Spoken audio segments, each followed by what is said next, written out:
Familia, muy buenos días. Bienvenidos a agosto y bienvenidos a nuestra entrega para hoy, que es lunes ya 3 de un mes que cambia la versión. Vamos a ver cómo nos trae una agenda que distienda un poco el estrés que nos dio Julio, que fue mucho.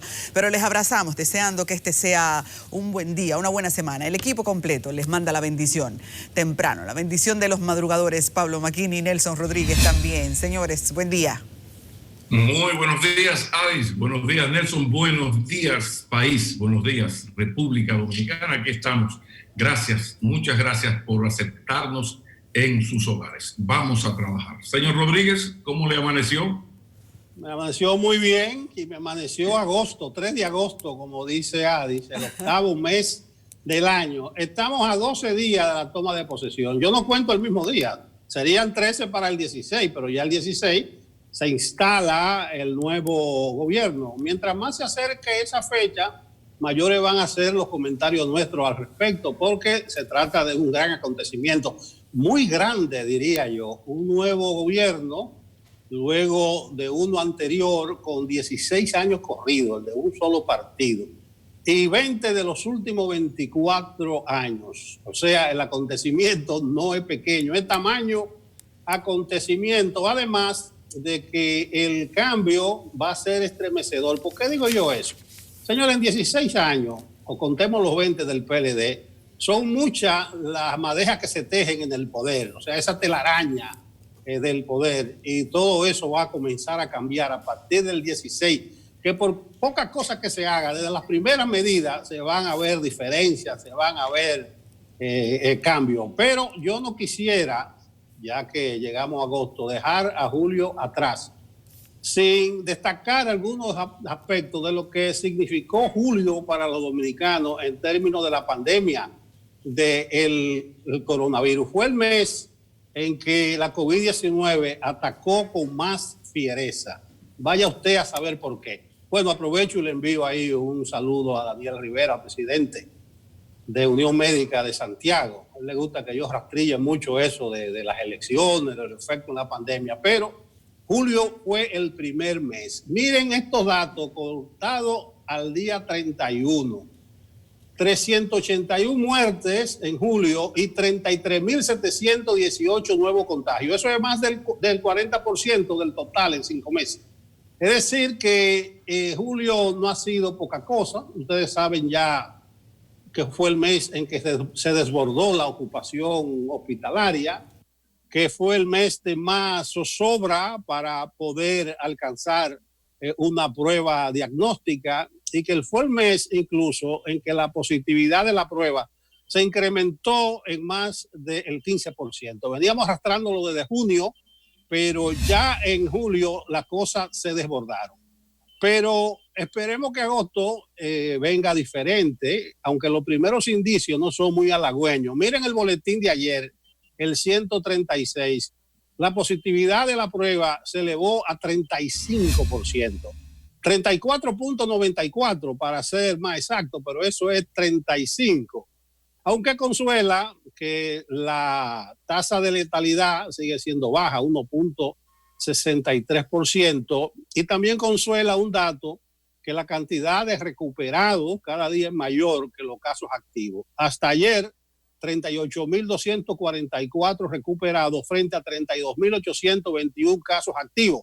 Eso da una diferencia de 5.423 casos recuperados más que activos. Es una cifra o un indicador que yo subrayo, porque recuérdense que al 1 de junio habían 10.000 recuperados y 6.000 casos activos, y eso de un momento a otro sobrepasó los casos activos. Pero desde el jueves pasado, como por arte de magia, se vienen incrementando los recuperados y han pasado al primer lugar frente a los casos activos. Pero ya que mencioné la toma de posesión del 16 de agosto y ya que hablo del coronavirus, hay que hablar también de lo que va a recibir el nuevo gobierno. La crisis sanitaria, ni hablar, pero también la economía. Hoy salió en la prensa el informe del Banco Central del primer semestre del año, o sea, enero-junio completo. Dice el Banco Central, que no soy yo, el Banco Central, que la actividad económica registró una caída de 8.5% en el semestre. Y recuerden que la CEPAL pronostica que el PIB nuestro va a caer este año en más de 5%. Pero observen este dato también del viernes y que tiene que ver con el entorno internacional, que va a ser muy adverso, empezando por nuestro principal socio comercial, los Estados Unidos de Norteamérica. Recuérdense que se dice que si en Estados Unidos tose, aquí nos da una gripe muy mala. El informe en Estados Unidos es que en el segundo trimestre el PIB estadounidense se contrajo en 32.9%. Eso es grave de muerte. Es decir, que la gripe de nosotros es muy mala porque la economía estadounidense está tosiendo. Pero eso es en todo el mundo. Miren estos datos del viernes pasado. La eurozona, que engloba a 19 naciones de la Unión Europea que utilizan el euro como moneda, se contrajo un 12% en el segundo trimestre de este año. Y la proyección que hizo el Banco Mundial es que la economía del mundo se va a reducir en más del 5% este año. Entonces, señor McKinney, lo que van a heredar Abinader y sus funcionarios no es cosa buena, señor. Bueno, Nelson, tú sabes que además del informe del Banco Central, la pasada semana, el jueves, la CEPAL, junto con Oxfam, presentó otro informe que, desde el punto de vista de Oxfam, lo que se centra es en la parte fiscal para el segmento de personas que ha aumentado considerablemente su fortuna. Hoy yo no voy a tocar ese tema para no insistir, porque tengo otro tema que es demasiado importante. Lo que pasa es que nada como la vida. Entonces, bueno, lo que hemos aprendido es que hay una relación, y tú lo has mostrado y demostrado con datos, es que hay una relación entre capacidad del Estado para imponer un toque de queda, imponer disciplina en las calles y aumento de los casos. Se cierra parcialmente el país, bajan los casos. Mientras tanto, tenemos el asunto de que el sistema de salud está prácticamente colapsado. Incluso hubo una iniciativa de más camas, más unidades de cuidados intensivos, lo que llamamos UCI, y eso en horas se llenó. Es decir, que seguimos en el mismo problema. Hago el llamado de que no traten de ir siempre a los hospitales de más prestigio, sino que averigüen bien en cuáles hospitales hay mayor disponibilidad, porque es lo que están haciendo en el Moscoso Puello, en la Plaza de la Salud. Usted llega, no hay habitaciones y ellos comienzan a averiguar dónde aparece una habitación. Y en ese buscar, averiguar, trasladar, ahí usted puede encontrar la muerte. Pero yo quería hablar de la educación, porque ayer tuve una conversación extensa con el próximo ministro de Educación, Roberto Fulcar, y no hay poco que aclarar cuando vamos a hablar de la importancia de la educación, que es transversal a todo toca la educación. Pero entre los males que ha generado esta pandemia está el asunto de que ha puesto en evidencia la importancia y la carencia que tenemos nosotros en lo que tiene que ver con el servicio digital, el desafío de la brecha digital. El mundo ha pasado por 3 etapas fundamentales, que es la revolución agrícola, que es la que tranquiliza al hombre porque tiene que entrar en un sedentarismo, es decir, crear una familia, quedarse en una casa. Luego vino la revolución industrial, el gran desarrollo capitalista, y últimamente entonces nos llegó la revolución digital y lo ha cambiado todo. Y ahí está como muestra la eficiencia del sistema financiero, por ejemplo, que ya en el mundo entero te hacen segundos transacciones de miles de millones de pesos o dólares. Pero ¿qué pasa? Aquí nos ha agarrado la pandemia y la pandemia nos ha llevado a el mundo digital, y aquí la muestra somos nosotros, trabajando desde las casas. El Zoom, se ha hecho famoso el Zoom. Entonces, ¿qué pasa? Que ahora sí que es verdad que duele esa brecha digital que existe en nuestro país. Esto de la revolución digital es una cosa tan terrible que el jefe de Google, el jefe ejecutivo de Google, dijo en el 2010 que la humanidad produce cada 2 días el equivalente a lo producido en información desde sus inicios hasta el 2003. Y si faltaba algo, cada 10 años, la información que disponemos nosotros hoy en 2020, en 2030 estará duplicada. ¿Qué quiere decir esto, señores? Que sin Internet no es posible la civilización. Sin Internet estamos en la barbarie. Y de eso hablaba el próximo ministro, que por cierto me llamaron del Gabinete Social para hacerme una aclaración.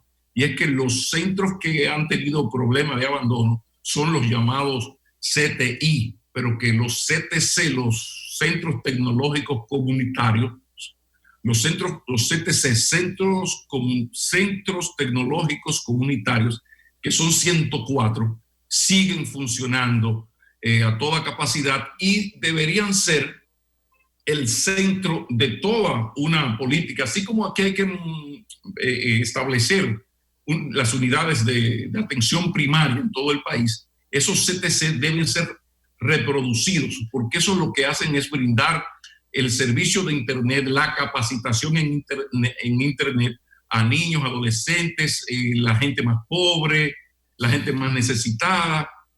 Es una especie de acceso público gratuito, podríamos decir.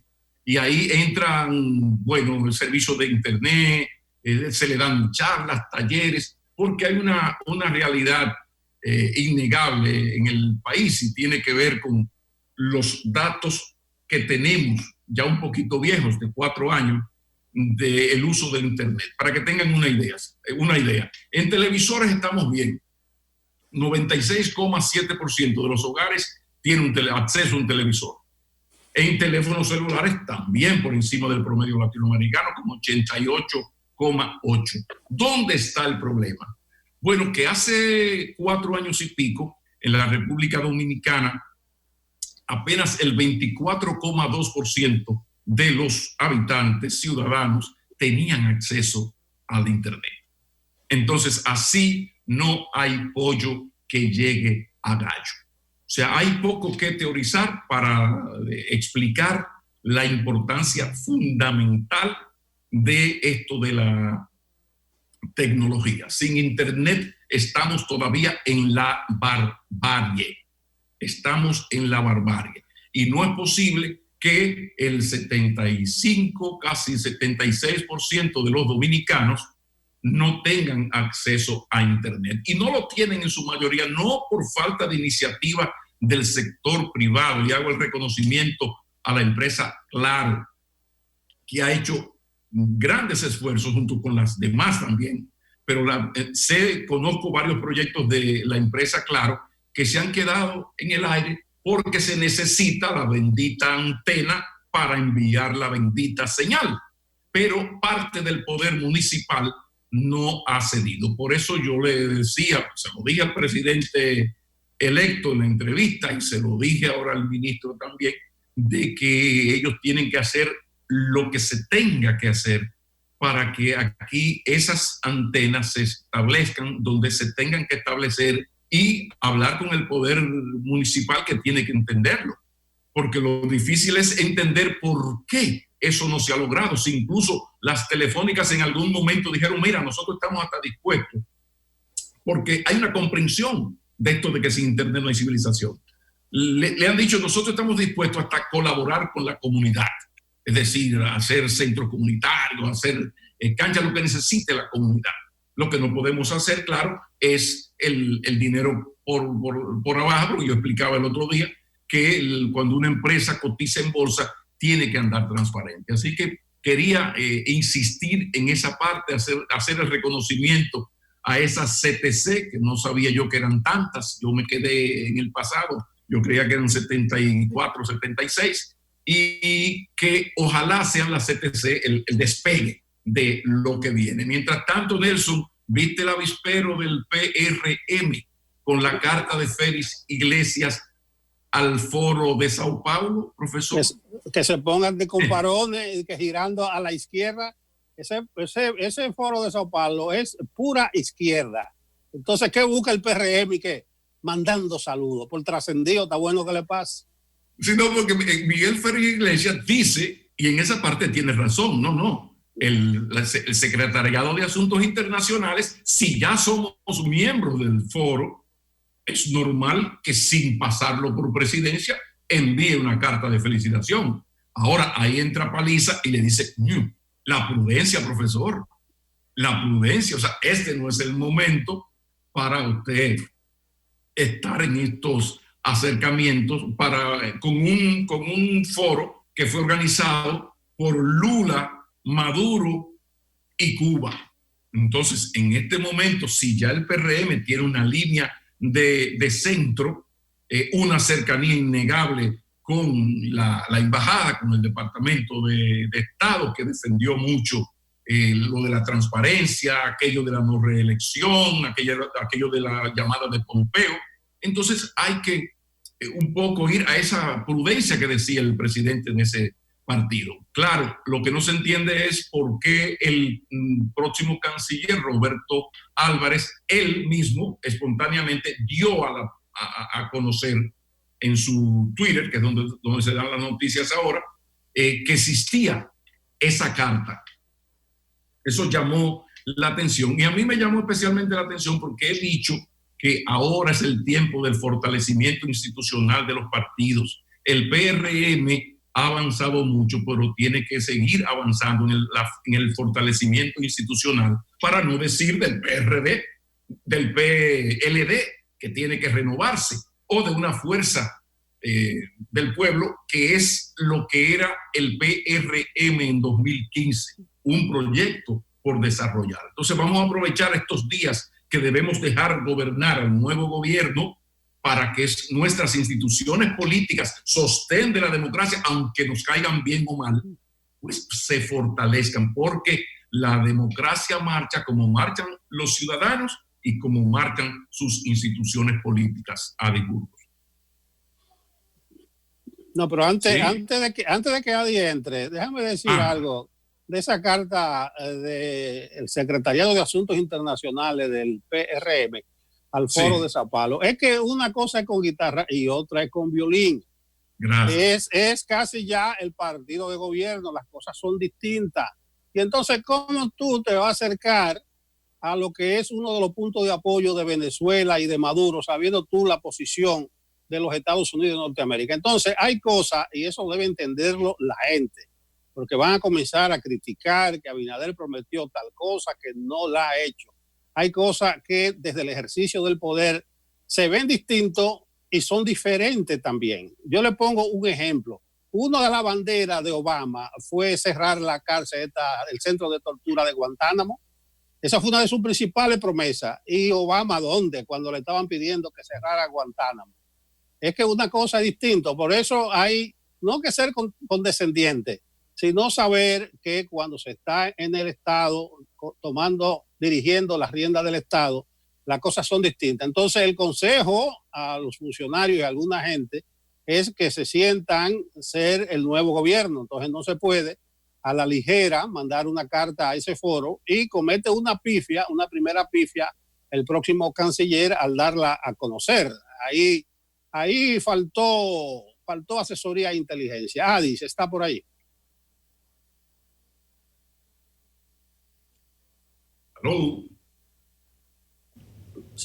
La Comisión de Investigación de Accidentes Aéreos, que es una institución de mucha reputación, está desde el fin de semana trabajando duro con la desaparición de una avioneta que salió desde Puerto Plata, de ahí pidió permiso para ir a Barahona, un aeropuerto que en realidad está cerrado, el María Montés, y sorpresivamente desapareció de los radares.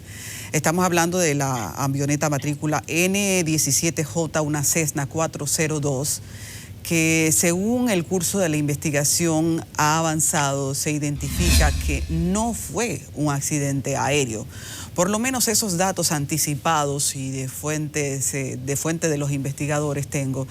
Y es de gran preocupación porque todo indica que en realidad la ruta de esa aeronave fue hacia Venezuela. Y las irregularidades que se envuelven y vinculan a esto, naturalmente, en principio ya son lo ilícito. Esta aeronave estaba conducida por Oswaldo Bislik, un hombre también venezolano, aunque todavía se está en el levantamiento sobre quiénes más iban acompañándole. Estas informaciones no son un gran misterio porque antes de una aeronave despegar siempre está el reporte de sus abordantes, lo que en principio el dato ha sido privado, han elegido mantenerlo privado. Pero fíjense ustedes, eso que comenzó como un gran temor el fin de semana de que estábamos ante una catástrofe aérea, ya se encamina hacia una investigación de tipo penal. Así van las cosas. Aclarar esa primera parte. Una segunda, cada vez surgen más informaciones sobre la aprobación de un aeropuerto en La Romana. En la dinámica de un país se da una permanente confrontación de los grandes grupos económicos y de cómo influyen en la clase política. Ante eso, entonces, ha llamado la atención de la aprobación de ese aeropuerto en La Romana porque estaría a solo 3 minutos de vuelo de un aeropuerto de la categoría del aeropuerto de Punta Cana. Pero en la medida en que se van sumando también más elementos sobre cuál es la información contractual de esa aprobación, uno lleva más sorpresas. Los desarrolladores de este aeropuerto tendrían durante 15 años el privilegio de no tener que pagar impuestos. Un dato que es alarmante porque es un aeropuerto privado y ningún aeropuerto privado en República Dominicana ha tenido esa gracia. Adicionalmente, el momento en que nos encontrábamos y que nos encontramos no reporta a un informe de necesidad de ese aeropuerto. Yo quiero solo de manera muy precisa señalar que esa obra, que sería del grupo Abrisa, según los documentos que se dominan sobre esto, tendría viabilidades financieras que dependen exclusivamente de incentivos fiscales que le fueron concedidos, porque no hay ningún informe técnico ni económico o social que implique la necesidad de un aeropuerto de esa especie ahí, el estímulo que reportaría para esa zona o para el país, y por el contrario, entonces se suma a cuestionamientos que cada día abren nuevas preguntas sobre cuál es la naturaleza de eso. Obviamente será motivo de más investigaciones. Yo tengo en línea y con conversaciones hace ya un tiempo. Doctor Pérez, una persona desde otra línea lo va a llamar para que salgamos al aire con el tema conversado. Estoy con una llamada en vivo, así que vamos a cerrar por esta línea, doctor Pérez, si alguien de inmediato le va a llamar. Ok. Nicauri, vamos a sacar... No, ahora mismo lo tengo en el celular. Sí, es con nosotros el compromiso que tiene. Fíjense ustedes, en el día de ayer, luego de 14 días de que se hiciera un operativo de pruebas PCR en el Hospital Antonio Yapur de Nagua, se hicieron exactamente 100 pruebas. De esas 100 pruebas, 55 se realizaron a la comunidad. De esas 100 pruebas, 45 se realizaron a personal médico. De 45 pruebas no rápidas, sino PCR, 42 dieron positivo. Eso, respecto al momento en que nos encontramos nosotros como país, indica una tasa de positividad alarmante y de preocupar en el personal que está librando esa batalla. ¿Qué pasó durante esos 14 días? ¿Y qué pudo provocar que tanta gente de nuestra población ahí, de nuestro personal de salud, esté infectada? Nosotros hemos conversado desde temprano con el doctor Oscar Pérez, que es el director del Hospital Antonio Yapur. E inmediatamente tengamos lista la llamada para sacar al aire al doctor, me avisan, por favor, equipo. El doctor es un aporte importante para poder entender qué está ocurriendo en el Hospital Antonio Yapur. En el Hospital Antonio Yapur ahora mismo hay 138 personas que están fuera de servicio, porque se han visto expuestas positivas directamente. Vamos a conversar con el doctor, ya está en línea. Doctor Pérez, gracias por permitir esta comunicación directa para que no entremos en ningún tipo de especulación con algo tan serio. Quisiéramos saber, a propósito de que tanta gente ha dado positivo, ¿qué ustedes durante este tiempo han manejado? ¿qué información importante puede compartir con nosotros que nos permite entender por qué hay tantos positivos en ese hospital? Buenos días. Buenos días, doctor. ¿Nos escucha? Sí, te escucho bien. ¿Nos escucha? Sí, ahora sí. Confírmame, director, por favor. Te escucho, sí, ahora. Ok, ahora me escucha. Buenos días, gracias. El doctor Oscar Pérez está con nosotros, es el director del Hospital Antonio Yapor. Quisiéramos saber, doctor, cuál es ahora su realidad. Vemos con gran preocupación que de 45 personas, de personal directamente médico, 42 dieran positivos en pruebas PCR. O sea, eso es un escándalo en un hospital pequeño como el Antonio Yapor. ¿Cuál es su diagnóstico de lo que usted está manejando ahora? Sí, es así. Se realizaron, como ya tú bien mencionaste, 100 pruebas, 55 a la población, 45 a personal del hospital, de los cuales 42 resultaron positivos. Es importante resaltar que nuestro hospital no está siendo utilizado para manejar pacientes con coronavirus, pero asisten pacientes a la emergencia y al área de radiografía que pudieran estar positivos. En cuanto a la cantidad de personal, no solamente son esos 42, en la actualidad tenemos 78 colaboradores fuera, porque en lo que va de pandemia han dado positivo a coronavirus. Además de esos 77, tenemos 48 enfermeras y fuera también porque tienen alguna morbilidad y son mayores de 60 años. Para protegerlas también la tenemos fuera. Entonces hemos estado manejándonos con 277 empleados de 415 y fuimos reforzados por el Servicio Regional de Salud con un personal de los hospitales municipales. En el día de ayer tuvimos conversaciones con la directora regional y con el licenciado Chanel, quien nos garantizó que ese personal que está afuera va a ser reemplazado por otro personal para continuar brindando el servicio a la población.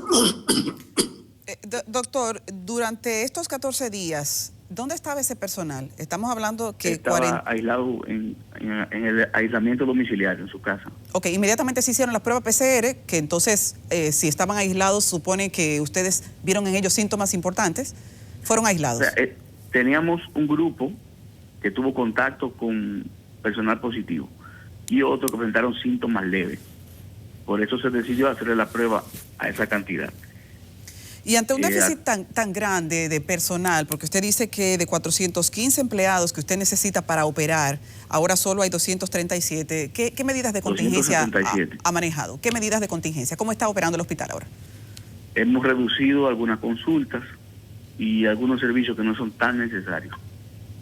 Okay. Pero al salir estos 42, la situación se nos agrava. Por eso ayer conversamos con la directora regional y con el licenciado Chanel Rosa, director del Servicio Nacional de Salud, quienes nos garantizaron que en esta semana ese personal será sustituido, reemplazado por otro para poder continuar ofreciendo los servicios. Sí. Doctor, quisiéramos saber, como esto naturalmente da un claro mensaje de que hay un foco masivo o hay una gran cantidad de casos en Nagua, porque todo esto es porcentaje de lo que está pasando en la calle, probablemente. ¿Hay alguna decisión de salud pública en la zona para enfrentar de manera rápida el panorama? La parte de las decisiones del ministerio están a cargo del director provincial. Okay. Hemos estado en conversación con él. La intervención del hospital fue gracias a ellos y ellos han continuado haciendo intervenciones en diferentes instituciones. El hospital en el día de mañana continuarán haciendo pruebas hasta completar todo el personal, pero creo que hay que arreciar un poco las medidas en cuanto a la población, ya que hay lugares donde hay aglomeración de personas y personas sin mascarilla, no respetando las disposiciones hechas por el ministerio, que creo que esa es la principal causa del brote que tenemos a nivel de la población. Sí, y por último, doctor, siendo que ese es un hospital que no está para manejo de COVID, pero ya se ha demostrado con esto que ha ocurrido que están muy vulnerables, que mucha gente que viene a recibir servicio, aunque no tenga síntomas, puede estar positiva y con eso contagia al personal, ¿cómo ustedes van a blindar a ese equipo de trabajo? O sea, el equipo de trabajo siempre se le ha brindado la protección necesaria. Desde que inició la pandemia, se le ha suplido de los trajes necesarios y las mascarillas, los guantes, los equipos de desinfección para protegerlo a los mismos. Estamos ahora viendo si hacemos un plan de desinfección completa en el hospital y de reforzar esa medida de bioseguridad del personal. Sí, ahí va mi pregunta, porque si tenían traje de bioseguridad, guantes, mascarilla, ¿cómo se explica que se infectaran? ¿Algo falló? Que se infectara tanta gente, algo falló. A retirarse el traje, a retirarse la mascarilla, si no lo hacen de la manera correcta, podrían contaminarse también. Ok. ¿Ustedes han tenido para mantener en cada turno trajes? Fuera del hospital y hiciera que se propagara la enfermedad en el hospital porque llegaría sin síntomas. Seguro. ¿Ustedes han tenido cómo responder a ese esquema de bioseguridad de manera permanente en cada cambio de turno? Porque esa es una cuota muy grande económicamente hablando. El Servicio Nacional de Salud nos ha suplido desde el principio de la pandemia de los equipos necesarios. Bien, pues muchísimas gracias, doctor. Estamos muy atentos a lo que ustedes están viviendo. Gracias a usted. Gracias. El doctor Oscar Pérez nos comparte la crisis que tiene el hospital de Nagua, con una tasa de positividad que es un escándalo, luego de que le hicieran pruebas PCR a 45 personas de su cuerpo de trabajo y 42 dieran positivo. Eso es escandalizante. Señores, tenemos que ir a una pausa comercial y cuando regresemos tenemos una entrevista que ustedes no pueden perderse. Aquí les espero. Continuamos en Enfoque Matinal y hablemos ahora de economía. Qué bueno que nos visita el profesor Antonio Siriaco, economista de los del Número de la República. Muy buenos días, profesor. Buenos días, Pablo. Buenos días, Nelson. Siempre estamos aquí a su disposición. Bueno, Siriaco, en la parte inicial de los comentarios estuvimos incursionando en la economía, el informe del Banco Central, una caída 1.5% en el primer semestre. Hablamos de Estados Unidos, una contracción bárbara de la eurozona, del pronóstico pesimista del Banco Mundial, pero son tantas cosas que yo no quisiera encajonarlo a usted en una pregunta específica y de entrada preguntarle cómo está mirando usted el panorama en sentido general.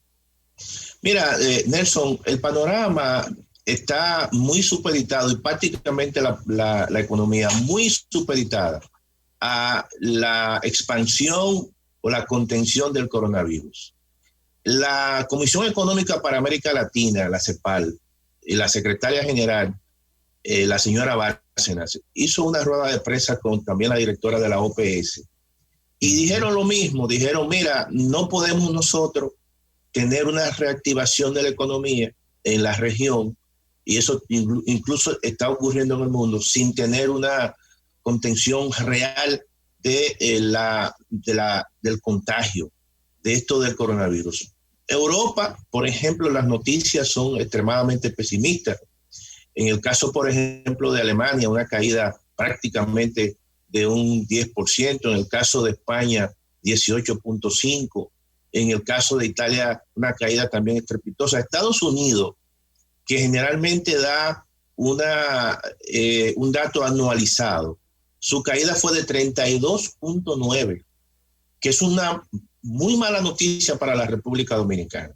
Cuando vamos a la región, América Latina va a tener una contracción de alrededor de menos 9.1%.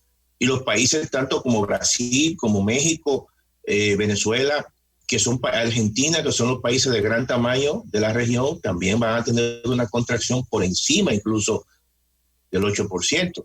La República Dominicana cae dentro de aquellos países que van a tener una contracción de alrededor de entre menos 5.1 a menos 5.3, menos 5.5. Y el Banco Central ayer dio una noticia, la última información que dio el banco, y es que en el mes de junio la contracción de la economía dominicana había cedido, pero fue de menos 7.1. Por lo tanto, durante el primer semestre, en promedio, hemos tenido una caída de menos 8.5. Obviamente que esta situación, yo creo que esto es un año perdido para el mundo. Es un año económico perdido, definitivamente. Lo que tenemos que tratar es de que la caída sea la menos posible, porque no tenemos una vacuna. Y eso va a seguir generando incertidumbre, eso va a seguir generando procesos de retroceso a los desescalamientos. Incluso en muchos países ha habido que hacer una especie de replanteo de toda el proceso de desescalamiento. La República Dominicana, nosotros no hemos podido pasar, mira, técnicamente hablando, la República Dominicana no ha podido pasar de la segunda fase. Y aquí se hicieron 4 fases de desescalamiento. Y esta medida de emergencia, este toque de queda, se ha hecho quizá un poquito más planificado porque se ha hecho de manera más selectiva, tomando en consideración aquellas regiones, por ejemplo, donde mayor tasa de contagio ha habido, que quizás se debió haber hecho en un primer momento, ¿no? Pero evidentemente todos estamos aprendiendo en estos procesos porque estamos ante un virus que es desconocido y se está en esa carrera de buscar una vacuna, y tú sabes que hay varios países que ya están en esa tesitura. Pero yo creo que este año, en términos económicos, es un año perdido.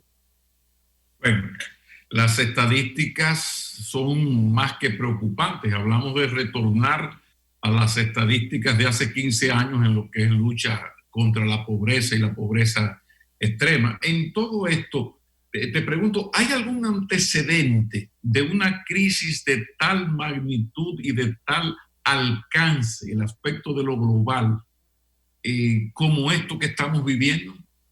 Mira, en los últimos 100 años, último siglo, no ha habido una crisis de esta magnitud. Incluso cuando tú analizas la data, y eso son informaciones que están disponibles, analiza desde el año 1901 hasta la fecha, no ha habido una caída tan estrepitosa de la economía mundial y mucho más del comercio internacional.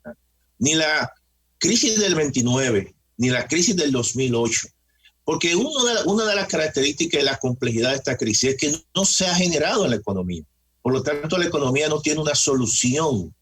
No son de las políticas de estímulos tipo keynesiana, que es lo que estamos haciendo nosotros. Sencillamente, todos los países están tratando de contener la caída en el consumo, de tratar incluso de que los niveles de desempleo sean mucho menores, y los países le están dando estímulos, es decir, pagándole una renta a los ciudadanos que están desempleados para que obviamente mantengan un nivel mínimo de consumo. Pero la solución no está en ese tipo de política, porque la solución está fuera del ámbito de la economía, está obviamente en el ámbito sanitario. Y eso es un elemento que la hace muy característica y muy diferente y más compleja que la crisis del 29, que la crisis del año 2008 y otras crisis que generalmente o se han generado por situaciones de exceso de una política monetaria, lo cual ha generado una burbuja en el sector financiero, pero esto no ha sido el caso. Sencillamente la economía mundial venía creciendo el año pasado a una tasa de casi un 3%. Y este año, cuando prácticamente entra en su momento más difícil, que comenzó en el mes de marzo, todo este efecto de la pandemia, la economía mundial comenzó con una caída estrepitosa y posiblemente este año termine prácticamente con una contracción de alrededor de un menos 4%. Por lo tanto, toda esta situación hace que la crisis actual sea totalmente diferente a las demás crisis económicas, donde generalmente se generó en el ámbito de la economía y la solución estuvo en el ámbito de la economía. Ahora la solución está sencillamente en el ámbito de la ciencia, de la medicina, de la investigación, hasta que tengamos una pandemia, una vacuna. Bueno, el constreñimiento económico es único. Estamos viviendo algo inédito. Pero vamos a ver el futuro inmediato, por lo menos en el plano económico local. El presidente electo, Luis Abinader, ha dicho que va a disponer de recursos para el sector salud, porque va a dar prioridad a los sanitarios. Pero ayer lo vimos hablando de un programa de mejoramiento y construcción de 30,000 unidades habitacionales. Yo te pregunto, ¿de dónde es que van a salir los recursos? ¿Sería un presupuesto complementario, que ya se habla de eso, de préstamo? Pero yo no creo que la situación está para prometer muchas inversiones. Mira, la situación de la República Dominicana es sumamente difícil y yo diría volátil. Hacer predicciones, mira lo que ha ocurrido. Nosotros tenemos, al margen de esta situación, tenemos por delante un periodo de ciclones, vamos a decir, de huracanes, un periodo bastante activo posiblemente este año. Y eso también dificulta los procesos de reactivación. Las declaraciones que dio el presidente electo ayer de que tenía un plan de reconstrucción, reparación de más de 30,000 viviendas, eso es correcto. Dentro de una situación, de una caída, vamos a decir, de la economía. Sin embargo, todos los recursos que se deben o se van a conseguir son recursos producto del endeudamiento. No hay otro mecanismo, Nelson, de que los países o el presidente, el próximo gobierno consiga recursos a través de otra cosa que no sea el endeudamiento. Entonces, yo creo en ese sentido que se van a emitir más bonos soberanos. Yo pienso que se van a hacer contactos con organismos internacionales de financiación para de esa forma el gobierno seguir endeudándose, porque no hay otro mecanismo. Las recaudaciones se han desplomado y prácticamente se han caído más de 50,000 millones de pesos. La actividad económica está operando muy por debajo de su capacidad, por lo tanto los negocios no están generando ingresos y no están en capacidad de pagar muchos impuestos. Por lo tanto, el mecanismo que tiene un gobierno en esta ocasión es el endeudamiento. Pero eso no solamente ocurre en la República Dominicana. La crisis ha obligado a todos los países a endeudarse. Pero nosotros tenemos un problema que no lo tienen otros países. Europa, por ejemplo, ha hecho un proceso de integración que de una forma u otra ha habido una especie de aportes de aquellos países que tienen finanzas públicas más fuertes a los que tienen finanzas públicas más débiles. Por ejemplo, los Países Bajos, Irlanda y un grupo de países prácticamente han hecho una especie de un fondo importante europeo y están financiando a Italia, están financiando a España, están financiando incluso a Francia. Eso no ocurre realmente en América Latina. América Latina no tiene un proceso de integración que le hubiese permitido en un momento determinado tener un proceso de contención y préstamos para aquellos países que tuviesen situaciones muy difíciles. Por lo tanto, nosotros tenemos que ir a organismos internacionales y tenemos que hacer emisiones de bonos, que eso le va a salir mucho más costoso, eso va obviamente a aumentar los niveles de endeudamiento y eso es una situación que tendremos que lidiar hasta el final de este año. Ese es un asunto muy, muy serio, porque las estadísticas nos presentan como la región más afectada también económicamente y no hay a dónde acudir, porque si miras a Sudamérica, incluso de toda la región del Caribe es la menos afectada. Así es. Y esas son palabras mayores, pero las estadísticas están ahí, más de 40 millones de nuevos desempleados y más de 50 millones de nuevos pobres en el continente. Es ahí donde aparece la opción fiscal y de esto habla muy claro la ONG Oxfam. Da el dato de que en toda esta pandemia se han creado 8 nuevos milmillonarios en la región de América Latina y que se crean 500 nuevos millonarios por semana dentro de esta pandemia. Por eso se está planteando la opción fiscal, no al empresario pequeño, mediano, medio alto, sino a las grandes fortunas. ¿Esa podría ser una opción en el caso de la República Dominicana? Mira, yo creo lo siguiente. Dentro del contexto de la crisis que estamos viviendo, hay sectores que hay que decirlo que le ha ido bien. Y ahí están los datos. Por ejemplo, yo soy partidario de que se cree un régimen transitorio tributario para las pequeñas y medianas empresas que sea muy parecido al de las zonas francas. Es decir, las zonas francas han crecido en toda América Latina y el Caribe sobre la base de un régimen tributario especial que le ha permitido tributar no en función de sus resultados, sino en función de un nivel mínimo de ventas que puedan tener. Entonces yo creo que eso tú lo puedes extender de manera transitoria al resto de los sectores. Pero además, yo creo que aquí hay un sector, y lo voy a decir porque uno lo va revisando, que es el sector financiero que dentro de la crisis le ha ido muy bien. Y yo creo que la República Dominicana, al igual que en otros países, y eso lo ha planteado incluso el mismo OFAN, establecer un impuesto solidario transitorio a aquellos sectores que le ha ido muy bien. Por lo tanto, es un mecanismo también de, dentro de este contexto, poner a aquellos que le ha ido bien en esta crisis y ponerlo a tributar.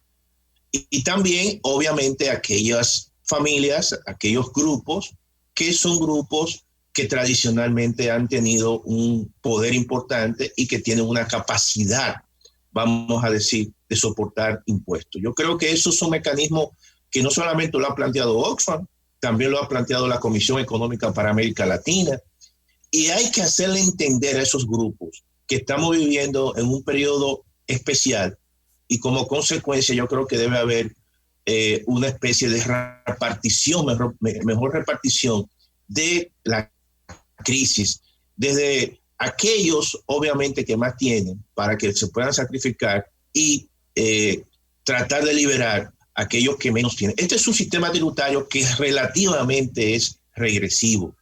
Regresivo porque el 70% de los impuestos que recibe el Estado vienen de impuestos indirectos, que al final recae más en aquellos que gastan mucho de su nivel de salario. Y, por ejemplo, los más pobres tienen un componente importante de gasto de alimentos y otro tipo de gasto de primera necesidad, y en muchos casos pagan impuestos indirectos. Entonces, yo creo que en ese sentido debe haber esas dos medidas. En primer lugar, un impuesto solidario a aquellos sectores que le ha ido muy bien y que están bien identificados, y en segundo lugar, tratar de establecer un transitorio de un régimen parecido al de las zonas francas, pero que se extienda a otros sectores de la economía, que son sectores importantes. De manera que eso puede incluso hasta mejorar los niveles de recaudación del Estado Dominicano en este contexto de crisis. Y además mantener un nivel mínimo de empleo en esas empresas que obviamente tú le vas a aligerar un tanto la carga tributaria en esta crisis donde las ventas se le han desplomado. Silvia, yo quiero saludar esa parte de tu intervención porque ha pisado un terreno que es el que hay que pisar en este momento, es el de la creatividad. Claro. Entonces, tú señalas que la clase media no puede en estas circunstancias seguir siendo el banquito de picar la carne. Sí, plantea un régimen especial para la pequeña y mediana empresa tipo zona franca. Y eso de impuesto solidario, o como quiera llamársele, en este caso al sector financiero, pero a los que más pueden, que son los que tienen que sacrificarse más en este momento. Yo creo que ahí hay ideas, 3, 4 ideas, para comenzar a cortar, para poder salir medianamente a camino. Entonces yo saludo esa intervención tuya, o esa parte en específico, porque evidencia que tú estás pensando en la situación actual. Creo que la UAS lo está haciendo también. Entonces se va a necesitar de las mejores mentes y de los mejores conocimientos. Hay un tema que es el de las medidas extraordinarias que vencen el próximo 16 de agosto. Quédate en casa, fase 1, y dos para ti o para ti, el programa especial, es ineludible para el nuevo gobierno que debe mantener esas medidas, porque de lo contrario sería dejar en la indefensión a una grandísima parte de la población. Yo no creo que pueda ampliarla, porque como hemos visto, no hay por dónde cortar o de dónde cortar. ¿Qué opinas tú al respecto sobre las medidas extraordinarias y que vencerían el 16 de este mes? Mira, son esas medidas obviamente que fueron correctas.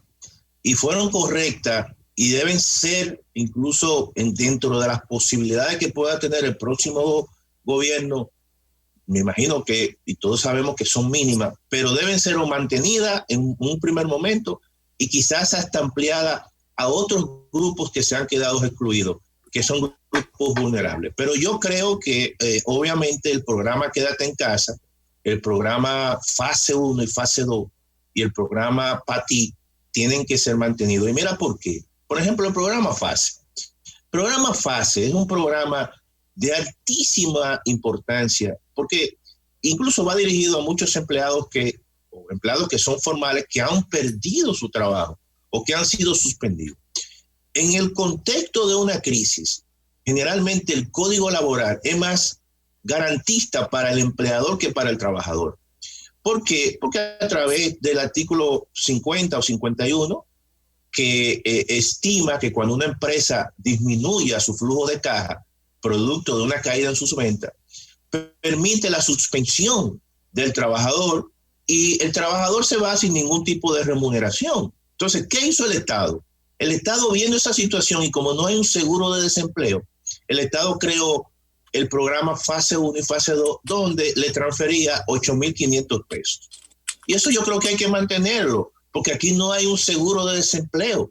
Por lo tanto, ese es un programa que es primordial. No solamente eso está ocurriendo en la República Dominicana. En Estados Unidos, por ejemplo, se está discutiendo en estos momentos que el presidente Donald Trump le pueda llevar estímulo a su casa a los desempleados. Oye, y el monto que se está discutiendo es de casi 2.2 billones de dólares. Oye bien, cuando en el año 2008, la crisis financiera, el presidente Obama le transfirió en términos de estímulo 700.000 millones, ahora se están transfiriendo 2.2 billones para gente que está desempleada. Y eso es lo que ha explicado, en cierta manera, el incremento de las remesas para muchos países de América Latina y el Caribe.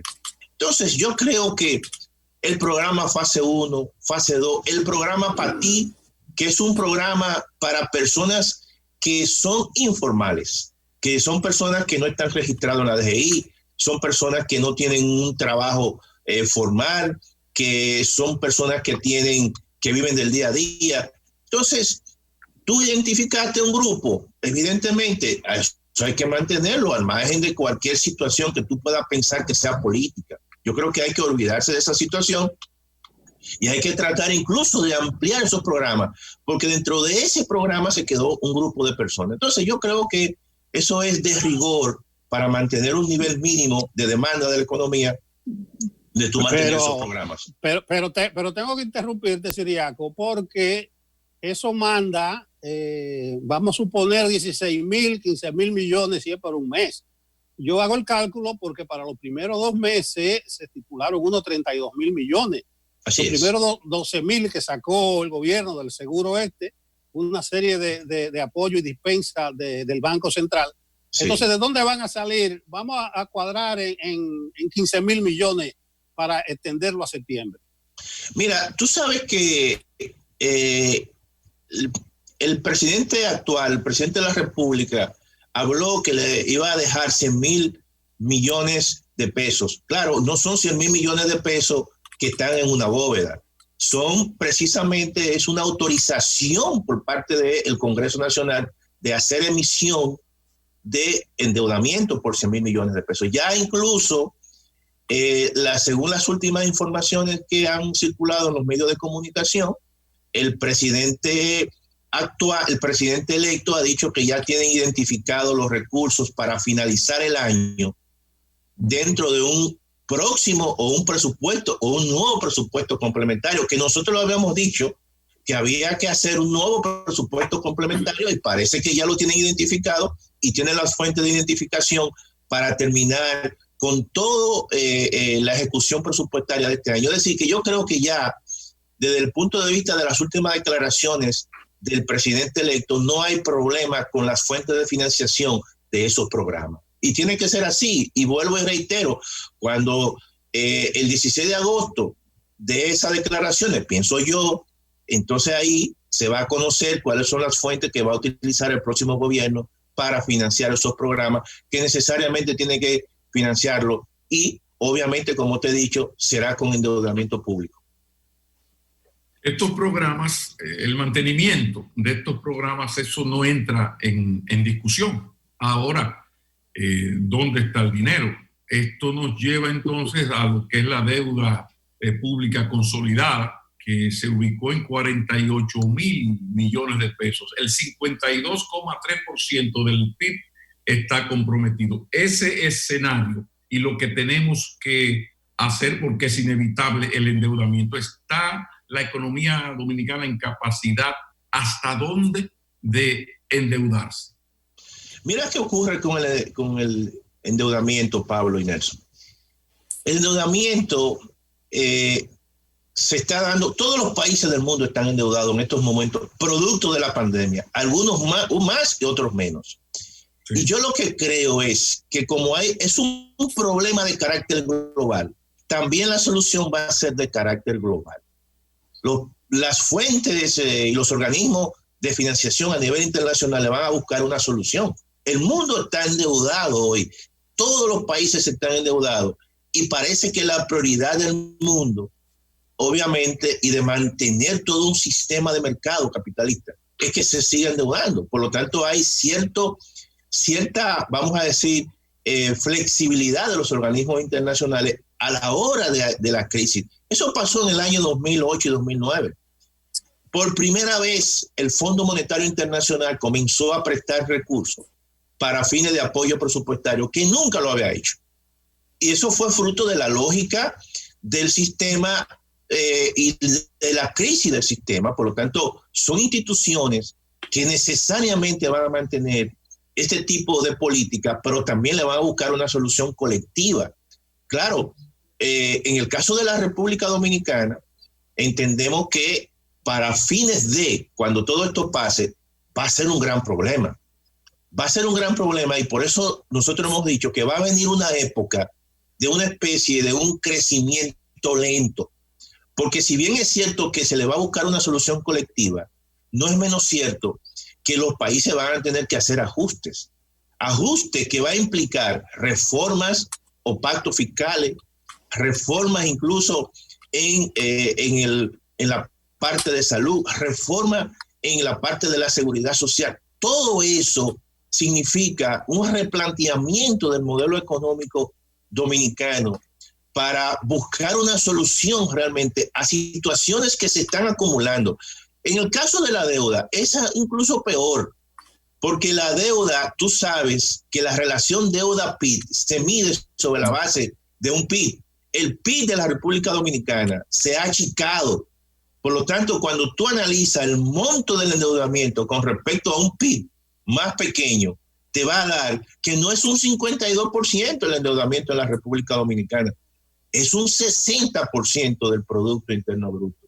Y eso entonces, hay países que van a tener menos capacidad y para buscar solución o para, obviamente, una reactivación de manera permanente y definitiva. Por eso es que yo creo que la República Dominicana, por el nivel de endeudamiento a que va a llegar, su recuperación va a ser mucho más lenta, porque necesariamente, aunque sea más flexible los organismos internacionales, pero también le van a exigir que haga cierto nivel de ajuste.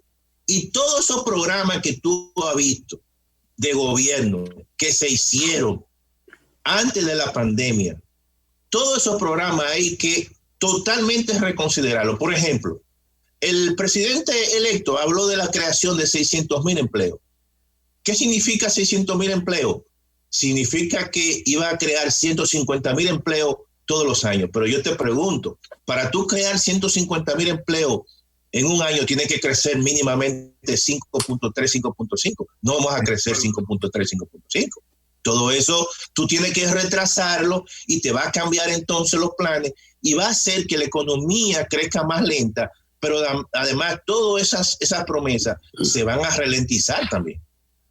Bueno, por suerte que el discurso tuyo es pausado, pero todas las informaciones son muy negativas, que reflejan una realidad grave, muy grave.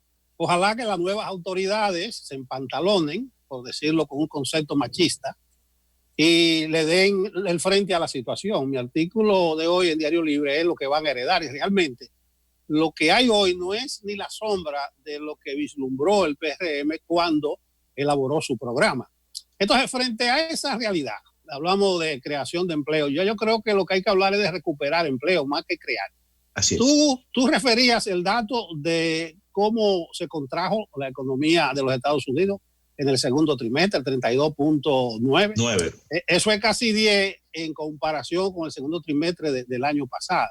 Así es. Decía Montalvo en su último discurso que hay 90 países que tienen su frontera cerrada y otros 80 que la tienen medio semicerrada, incluyendo la mayoría de América Latina. Entonces hago la referencia porque ahí yo entro en el futuro del turismo, en el futuro de las exportaciones.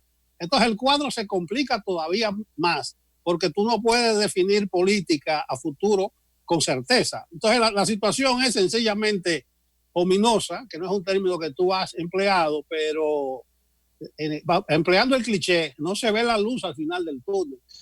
Mira, tú has mencionado algo muy importante, Nelson, es que nosotros no hay que olvidar que el mundo de hoy es un mundo interconectado, es un mundo global, no somos autárquicos, nosotros dependemos de otros países y una parte importante de los sectores que generan divisas dependen de la reactivación de otros países. Por ejemplo, nosotros estamos muy empecinados en reaperturar el turismo, pero podemos hacer todo a nivel interno. Sin embargo, si no hay una reacción positiva de la economía norteamericana, si no hay una reacción positiva de la economía de la Unión Europea, básicamente nuestro turismo seguirá con muchos problemas y con muchas dificultades, como ha ocurrido. ¿Por qué?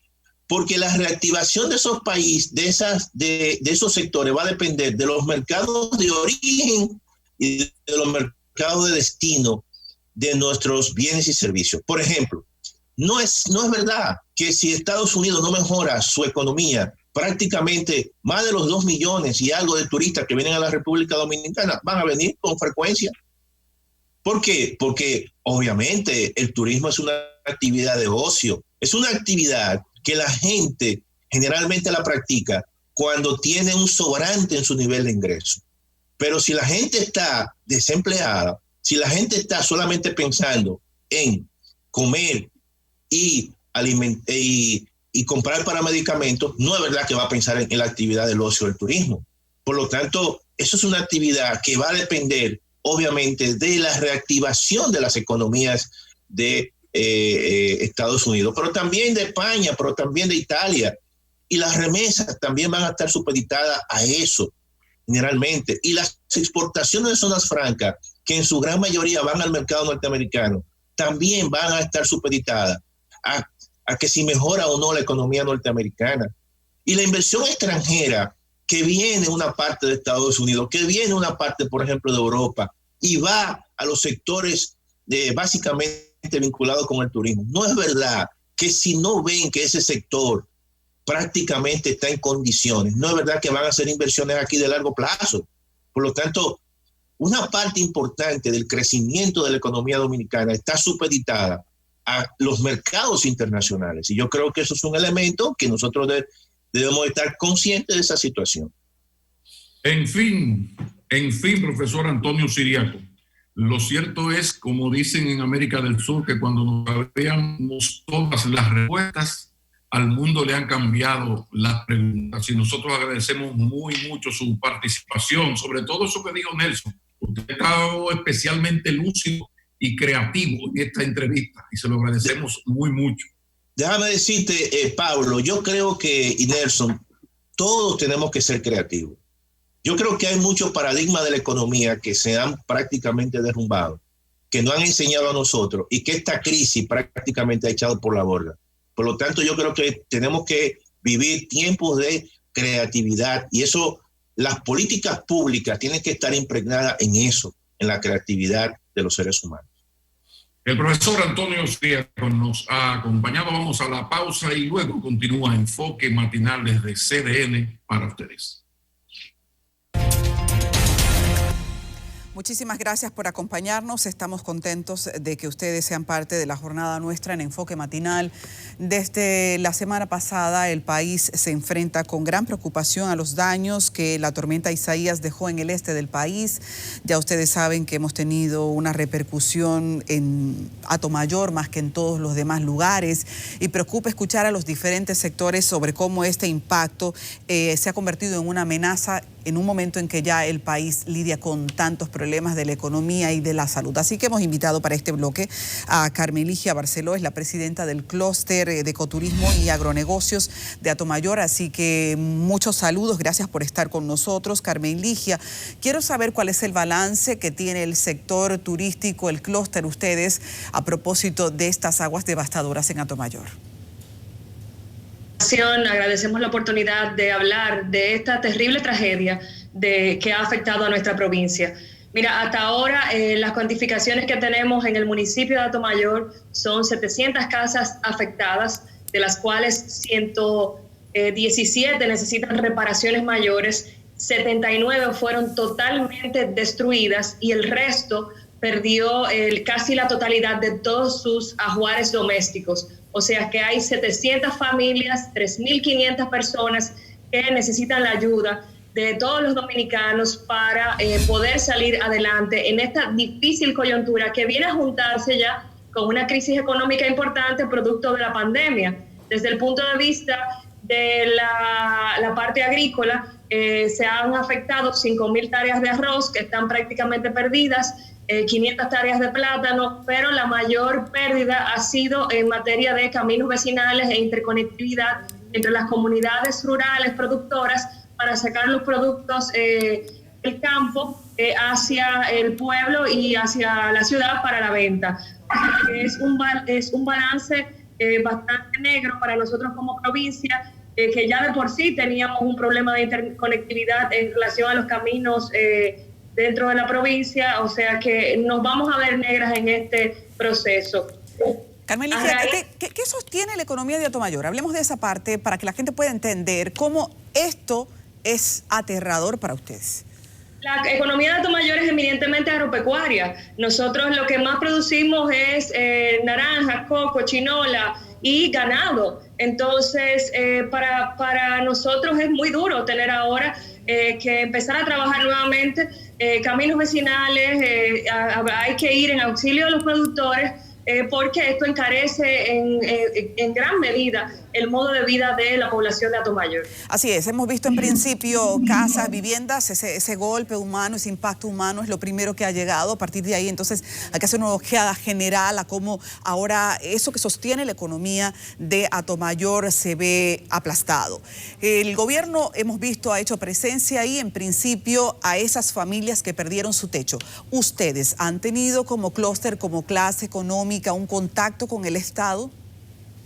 Sí, se ha estado trabajando de manera conjunta, pero en estas tragedias en nuestro país lamentablemente no estamos organizados para poder responder de manera eficiente. Entonces lo que hemos hecho es que la sociedad civil, algunas 8 o 9 instituciones, entre ellas el Clúster de Ecoturismo, la Cámara de Comercio, la emisora Azúcar FM, los clubes Rotario, 21 de enero, de Leones y las iglesias católicas y la confraternidad de pastores, la Asociación Dominicana de Rehabilitación también, nos hemos unido y hemos hecho la Red Solidaria por Atomayor, que es básicamente estamos pidiendo donaciones en todo el país en materia de alimentos no perecederos, pampers para adultos, colchones, ropa y hasta aporte de dinero para nosotros poder ir en auxilio de las comunidades más allá de lo que está haciendo el Estado.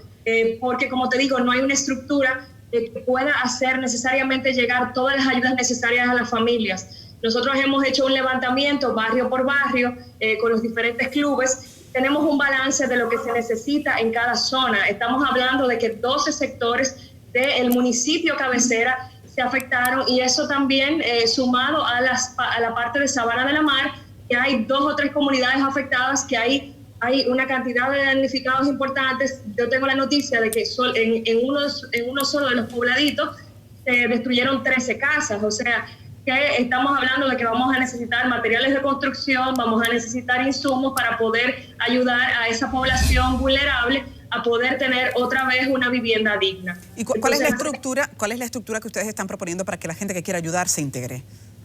Tenemos 2 centros de acopio en Santo Domingo, uno en el colegio New Horizons en la avenida Sarasota, otro en la avenida Bolívar 553 de Gascue, eso es en las oficinas del Consorcio Citrícola del Este. También tenemos una cuenta para aportes en efectivo, es la cuenta de la Cámara de Comercio y Producción de Atomayor, y pueden escribirme a @CLBarceló en Twitter, en Instagram. Ahí tengo toda la información de las cuentas y de los centros de acopio que tenemos, y también a llamarme al 809-601-3299. 809-601-3299. Tenemos un centro de acopio en Santiago también, en las instalaciones del colegio New Horizons de allá, y en San Pedro, en el Club de Leones, en Consuelo, en el Club de Leones, y también en Santo Domingo Este. Nos han prestado esas instalaciones para recibir las ayudas. Lo más necesario para nosotros en este momento es alimentos, colchones y sábanas. Esas son las necesidades básicas que tenemos en este momento. ¿Cómo ustedes se replantean la recuperación, hablando de que tantos caminos vecinales y los mismos destrozos de la agricultura representan a mediano y largo plazo otro tipo de problema? Bueno, eso tiene que ser un levantamiento en conjunto con el Estado para determinar cuáles caminos se intervendrán inicialmente, sobre todo porque nosotros ya de por sí teníamos un problema serio con la carretera Atomayor-San Pedro, Atomayor-Sabana de la Mar, perdón, que tiene muchísimos años en reparación y que nunca se ha terminado y que se ha vuelto un tramo bastante peligroso para circular. Otro tema es la carretera Atomayor-El Puerto, que lleva hacia la zona de Monteplata, que también no ha sido terminada, ya tiene 20 años en construcción, y son caminos que a nosotros como provincia nos facilitarían mucho y nos ayudarían a nivel económico para poder dinamizar no solamente la parte agrícola, sino la parte turística, poder bajar los turistas de la zona norte de Sabana de la Mar hacia el resto de la provincia y crear una mayor derrama económica. Eventualmente pues, tendremos que intervenir los caminos vecinales para las comunidades productoras junto al Estado y acceder, quizás, si es posible, a algunos financiamientos de bajo interés para los productores que se han visto más afectados. Mencionaste turismo, y siendo que ustedes son una entidad que favorece y promueve el ecoturismo, quisiera saber cómo y en qué aspectos ustedes han conseguido impulsarlo y cómo eso ya se veía afectado en medio de la pandemia. ¿Qué tipo de ecoturismo han impulsado y ha crecido ahí en Atomayor, y cómo ahora podríamos evaluar ese reencauce? Bueno, nosotros en Atomayor tenemos la principal entrada hacia el Parque Nacional de los Haitises a través del muelle de Cañitas, con los turistas que bajan de la zona de Punta Cana, Miches, Macao. Entonces teníamos una gran visita que estaba en crecimiento, con muchos tour operadores ya reservando tours hacia la zona de la Bahía de San Lorenzo, la zona de los Haitises. Tenemos algunos hoteles de renombre, por ejemplo, Paraíso Caño Hondo, también ahí en la zona de los Haitises, y la Cueva de Funfun, un atractivo también que tiene más de 20 años funcionando y que también recibe una importante visita extranjera. Toda esta visita pues se cayó totalmente a partir del año pasado, primero con la situación de las noticias negativas sobre República Dominicana, y luego ya con el tema del cierre de las fronteras a raíz de la pandemia. Entonces íbamos encaminados a colocarnos como la provincia suplidora de excursiones de toda la zona turística mayor, y eso es algo que tenemos que empezar de cero ahora, promoviendo primero el turismo interno hacia nuestra provincia con los hoteles pequeños que tenemos, hoteles de montaña, ranchos y el mismo Parque de los Haitises. Y luego entonces cuando exhibamos un crecimiento en materia de turismo general hacia la República Dominicana, pues entonces volver a impulsar el crecimiento de nuestro turismo hacia el mercado extranjero. ¿Esos atractivos se mantienen en este momento definitivamente cerrados o están abiertos? Los hoteles están abiertos, claro, con no, esos atractivos turísticos están. No, los atractivos turísticos están parcialmente cerrados. Ok, es una información importante, hay que poner el ojo en Atomayor. Agradecemos muchísimo y queremos repetir entonces la necesidad ahora de que la gente se integre en un proceso de colaboración para la recuperación de la zona. Vamos a repetir cuáles son los lugares en donde pueden tener un contacto para cualquier ayuda. Sí, en Instagram y Twitter, @CLBarceló. Me pueden encontrar, ahí está toda la información, me pueden hacer cualquier pregunta y por WhatsApp al 809-601-3299. 809-601-3299. Atomayor nos necesita, son 700 familias, 3.500 personas que están afectadas y lo que sea que usted pueda, no se preocupe, lo que sea 100 pesos, 2 latas de habichuela, 3 libras de arroz, eso va a hacer una diferencia. Si muchas personas donamos un poquito, hacemos una gran diferencia para todas estas familias que en este momento están viviendo una situación muy, muy precaria. No quiero terminar sin preguntarte si han tenido que congregar a la gente en algún tipo de refugio y cuál es la condición de esos refugios ahora. Sí, hay algunas personas congregadas en las iglesias y en algunas escuelas. Se está tratando de manejar la situación de la mejor manera posible, vista la pandemia, pero sí, claro que tenemos situación precaria en esos refugios. Bien. La condición sanitaria de esos lugares, ¿la han supervisado, han dado apoyo de modo que no se aumente la vulnerabilidad? Claro, Aris, pero yo te tengo que decir una realidad. En medio de la inundación, nadie estaba siguiendo ningún tipo de cuidado, por lo que esperamos, sí, algún tipo de brote importante de coronavirus, porque cuando tú tienes agua en tu casa metida, tú no estás pensando en mascarilla, tú no estás pensando en distanciamiento social. Y eso es algo que se pudo ver en todas las clínicas. La gente estaba tratando de salir, tratando de salvar sus pertenencias. Entonces, tenemos que, desde el punto de vista sanitario, junto a Salud Pública, pues darle una observación mayor a Atomayor, porque sí seguro que habrá un brote importante luego de esta situación.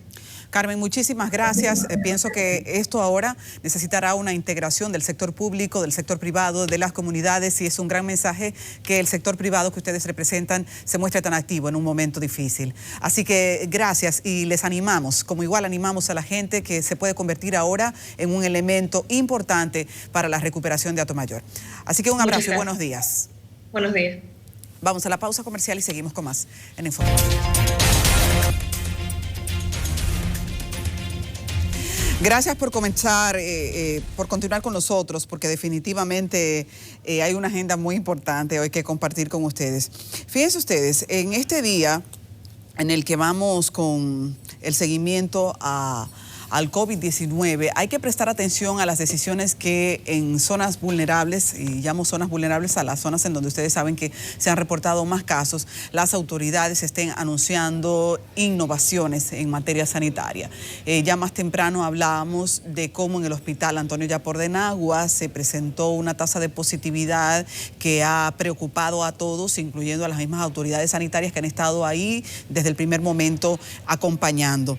El último boletín epidemiológico habla de 828 nuevos contagios y 8 fallecimientos. Así que estamos dando seguimiento a este tema. Nelson Rodríguez nos acompaña. Nelson. Aquí estamos. Aquí estamos, Adis. Vamos a pasar al enfoque legal. Nuestra abogada Rosa Pérez Melo nos va a tratar hoy el tema de la asistencia económica de acuerdo a lo que dice el Código Laboral. Y es mucha de la gente que está necesitando de esa asistencia económica. Buenos días, Rosa. Buenos días, don Nelson. Me siento contenta porque puedo verlo a través de estos medios audiovisuales. La tecnología por lo menos nos permite tener ese contacto, aunque no se compara en nada con el contacto físico, pero por lo menos tenemos estos medios. Podemos compartir información interesante con nuestra población. Bueno, es así, nosotros contentos de tenerte aquí, pero más contentos se pondrían los televidentes si tienen informaciones de primera mano que puedan llevarla a entender eso de asistencia económica de acuerdo al Código Laboral. ¿De qué estamos hablando, Rosa? Y la asistencia económica, como plantea don Nelson, es un tema que ahora con el COVID-19 ha venido a tener cierta relevancia. ¿Por qué? Porque la asistencia económica sustituye las prestaciones laborales, según lo establece el artículo 82 del Código de Trabajo. Y de las prestaciones laborales me refiero exclusivamente al preaviso y a la cesantía. La asistencia económica puede ser aplicada en 4 casos, según lo que establece el Código en el artículo 82. ¿Cuáles son esos casos? Primero, por incapacidad o muerte del empleador, ¿sí?, que eso conlleve al cierre de ese negocio. Es decir, si hay una situación donde ese señor que fundó esa compañía muere, se puede los descendientes solicitar al Ministerio de Trabajo o los socios que se aplique para el cierre de ese negocio el artículo 82 del Código de Trabajo de la asistencia económica. Otra razón, por causa de incapacidad o muerte del empleado. Es decir, si el empleado en un momento determinado fallece y está en medio de esa relación de trabajo, el contrato de trabajo termina. ¿Y qué pueden hacer sus familiares? Pues que muchos no lo saben.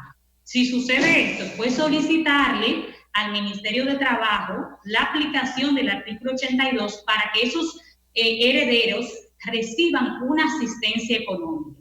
¿Cuál es otra causal? Por enfermedad del trabajador.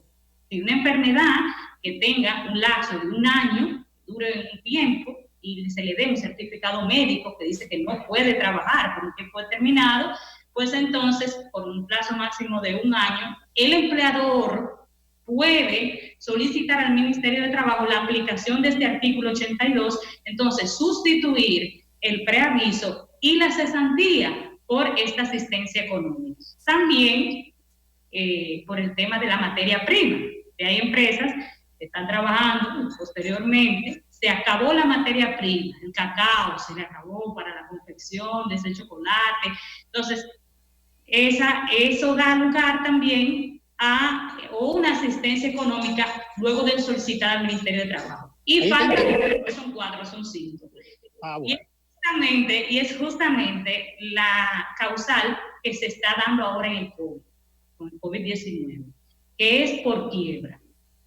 La empresa puede solicitar, si lamentablemente va a tener que cerrar el negocio o disminuir el personal, la aplicación del artículo 82 y que se aplique en vez del pago de las prestaciones laborales, la asistencia económica. ¿Y cómo se calcula? Ya sabemos las causales. Esa asistencia económica. Ahí te interrumpo. ¿Cómo se calcula? 5 causas de la asistencia económica, pero tú dijiste al principio que eso sustituye al preaviso y la cesantía. Entonces, ¿cómo se calcula y si el monto es menor?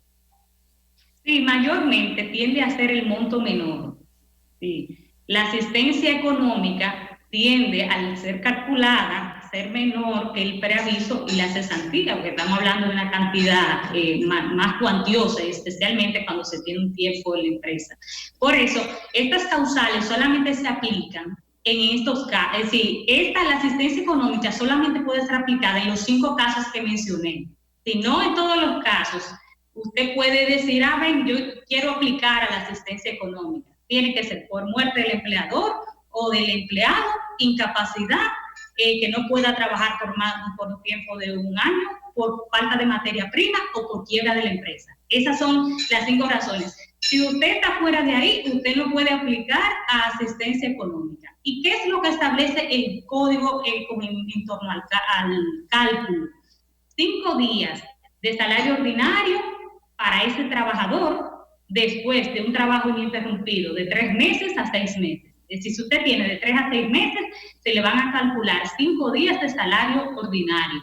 Si usted tiene de 6 meses hasta un año, se le van a calcular 10 días de salario ordinario. Y después de un año ininterrumpido, 15 días de salario ordinario, después ya que usted tenga más de un año trabajando. Y por cada año, es decir, esos días se le van a calcular por cada año. Mayormente esta asistencia económica es mucho menor, como planteaba don Nelson, y se calcula también tomando en cuenta que los días laborables, de esos 15 días, se calculan tomando en cuenta que en el mes hay 23.83 días laborables. Y esta cantidad hay que dividirla para determinar cuál es tu salario ordinario, cuál es tu salario diario. Y si ganas 830 pesos diariamente de salario ordinario, eso se multiplicaría por 15, por 10, por 5, dependiendo, ¿verdad?, del tiempo que tenga el colaborador en la empresa. Te interrumpo de nuevo para decirte que es mejor que no se muera el empleador, que tampoco se muera el empleado, que no falte la materia prima, porque según los cálculos sale perdiendo el trabajador. Pero la última de las causales, la situación actual de su pensión, vamos a calcular eso y ver qué le corresponde al trabajador. Por ejemplo, el que está suspendido ahora y ya la empresa dice, bueno, no doy más, voy a cerrar, voy a lo que sea. ¿Qué le calculamos a esos trabajadores que están hoy suspendidos en sus casas? En caso de que la empresa no pueda más y quiera acogerse, tiene que hacer su procedimiento de quiebra y tiene que hacer una solicitud formal al Ministerio de Trabajo. Esa es otra. No es que usted dice, yo me voy a acoger al artículo 82. No, usted tiene que recibir aprobación del Ministerio de Trabajo para ver si usted como empresa califica en el caso de quiebra y si ha hecho los procedimientos del lugar de reducción del personal para entonces dar la asistencia económica. Entonces, dependiendo de sus trabajadores, vamos a poner que usted tenga 3 trabajadores. Hay uno que tiene menos de 6 meses en la empresa. Entonces, si este trabajador tiene menos de 6 meses, usted lo que le va a pagar son 5 días de salario ordinario. Vamos a calcular, vamos aquí, qué bueno que aquí tengo yo el celular, podemos utilizarlo para calcular rápidamente. Tengo aquí la calculadora. Si usted gana 17,000 pesos en esa empresa, entonces usted gana dividido entre 23,83, usted gana 713 pesos de salario ordinario. Es decir, diariamente usted gana 713 pesos. Eso es lo que se establece, si 23.83, si lo dividimos son 17,000 pesos diariamente. Entonces hay que multiplicarlo por 5 entonces. Ajá, exactamente. Entonces lo multiplicamos, ahí dice que son 3,566 pesos. Bueno, una bagatela, ¿qué más le toca? Entonces, aparte de esto, hay que pagar los derechos adquiridos. Ese es otro punto.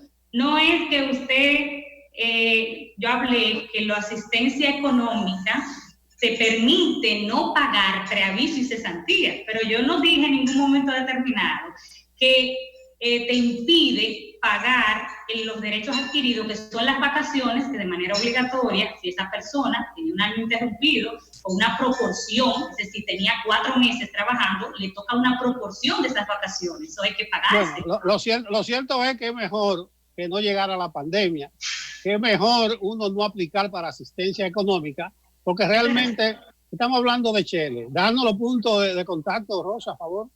Claro que sí. Lamentablemente esta pandemia ha hecho que se tenga que, don Nelson, a aplicarse el artículo 82, el 48 de la suspensión, y esperemos que Dios nos permita salir pronto de este proceso, de esta crisis sanitaria. Ahí los puntos de contacto son 809-222-5811 por WhatsApp, 809-222-5811, y también estamos muy activas por las redes sociales. Así que en Instagram, para cualquier asistencia legal que usted necesite, puede seguirnos o escribirnos por @Rosa Pérez Melo, Rosa Pérez Melo.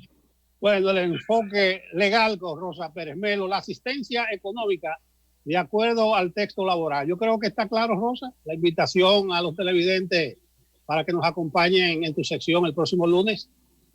Gracias, claro que sí. Les esperamos para seguir brindando la información de calidad. Un abrazo y un abrazo virtual, porque ahora hay que mantener el distanciamiento social, y nos vemos el próximo lunes. Bueno, gracias, Rosa, y gracias a los amigos televidentes por acompañarnos en esta mañana en Enfoque Matinal. Que tengan un feliz resto del día. Bye.